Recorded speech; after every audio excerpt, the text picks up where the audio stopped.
I want to start with a story, and this story is about from a year and a half ago. I was in Egypt. It's my first time in Egypt, and my whole life, as many of you might be very excited to go to Egypt. My whole life, I wanted to go to Egypt, and I didn't know what to expect, but it was obviously for spiritual geeks. It's like so potent, and we've recalled so many lives in ancient Egypt, and we've connected with that frequency. And I had an experience when I walked into the Great Pyramid of Giza. The frequency is so strong. Like the women that I was with, we all walked in and everyone, no one said a word, but we all just were like woof, hit with the frequency, and we all put our backs up against the wall inside the inner chamber, and we just went into these deep meditations. And we didn't speak to each other. We were there for like 45 minutes, an hour. I don't even know. Time was didn't even exist. But I even sat down and I went into this deep meditation, and this version of me arrived, and she emerged in front of me, and I could feel her as if she was truly in front of me. And she sat like forehead to forehead, and she said, "I'm going to take you on a journey." And she took me on this journey, and she showed me her life in this ancient Egyptian frequency where she was a queen. I don't know how politics worked back then, so I don't know how what she was a queen of, or what the logistics of it all. But she was in a custodian, a steward of a group of people. And her husband, her partner, was a king, and he was, with her, a partner, custodians of these people, and stewards of this group of people. And so she saw that with such honor.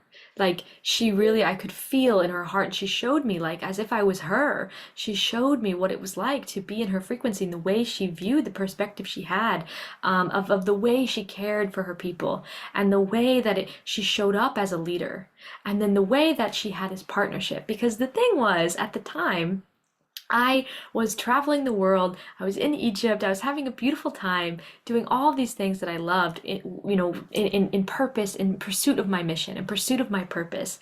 But I had a beautiful relationship that we were long distance. Like, we had been together long distance to get, like, we couldn't figure out how to be together in the world doing the things we loved. And I at the time perceived it, and it's so funny now to see it, but I perceived it as almost like I had to pick one. I couldn't have, this is such a common thing we come across, is like, you can't have it all.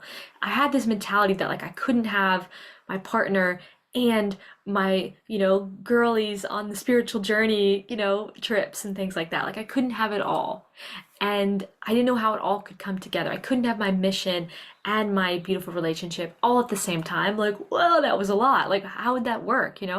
So I was manifesting this reality. I was creating this timeline where I was long distance from my partner. We were long distance for almost like eight months last year, and we just I was like, I'm gonna go after my purpose, but I was kind of leaving my relationship behind. So here I am, back. We're in the Pyramid of Giza, meditating, and this version of me showing me this beautiful life. She's loves her people, and she has this partner, and together they rule, and they, rule might be the wrong word, but they serve these people. And she showed me this architecture where she cares for her people. She is in such this beautiful partnership and divine union with her partner. And then they have kids, and she has this beautiful family, and she's able to hold it all. She can hold all of those things, and they all coexist, and they all support each other. And she was showing me and letting me really infuse this reality into my being, and so that I could come out of that meditation and I could hold that perspective. I could hold that architecture. I could hold that reality, that timeline, because I was her. Like, it's like, when a mentor shares a story with us, it's so beautiful. When a friend shares a story with us, it can really support us. It can really help us. So amplify that when it's your soul has done this, which means not only are you receiving from someone else, but you're actually, it's already in your DNA. It's already in your soul architecture. So it's you're just kind of downloading it like that. So it's so simple. So anyway, boom, came alive with this reality of, like, duh, I can have it all. I can have my partner. I can have my mission. I can have so many beautiful things all at once. And so I emerged from that meditation with that reality.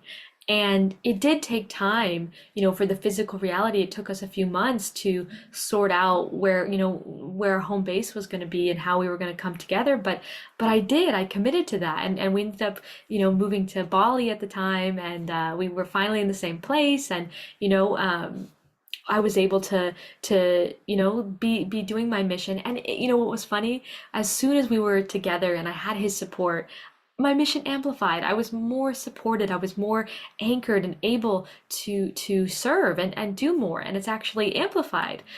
So it's so funny how we hold things apart, aspects of us or aspects of our reality, when really those things actually belong together and they actually can come together and be even stronger. So, why do I share this story? Of course, because today's about higher soul timelines, and I want to share, that when you take those versions of you, their advice, their perspectives, their codes, their frequency, you put it into your life, and it creates change. Because da da da, in 1 week. We are leaving. We're in Japan right now, which is why you see this beautiful background behind me. We're in Japan, and in 1 week we are traveling to da-da-da, Egypt, with a big group of beautiful souls. Some of you watching this might be one of them, and I'm gonna see you there. And my partner is coming with me, so we're gonna be back in the same chamber a year and a half later in the pyramids of Giza with all my, spiritual besties, and on this amazing pilgrimage, on this amazing activation. And he's gonna be there, and I'm so excited to see what that's like. So I just felt like it's such a full circle moment that I wanted to start this transmission with that story, so that we could really give a context for how much these explorations we do into connecting with parts of ourselves really become tangible things that support us.